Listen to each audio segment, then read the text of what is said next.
Welcome to the Banker Lamp. Please enjoy the video. You start by verifying your Windows 11 build and making a quick registry export so you can undo changes. This prevents permanent mistakes. Next, install the tool or collect the icon assets you plan to use, and make sure developer mode or app permissions are enabled if the tool isn't signed. Once done, locate the app's folder and right-click to run as administrator. That lets the installer modify system elements, like the Start button, without permission errors. Now you perform the actual replacement, Close or Stop Explorer. EXE to free resources because Windows lock Start assets while running. Open Resource Hacker or your chosen app, navigate to the shell or Explorer DLL that holds the Start graphic, and replace the resource with your custom PNG or ICO. Always keep the original file backed up.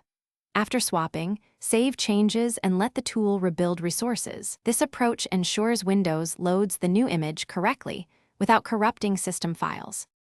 Finish by restarting Explorer or rebooting so Windows reads the modified resource.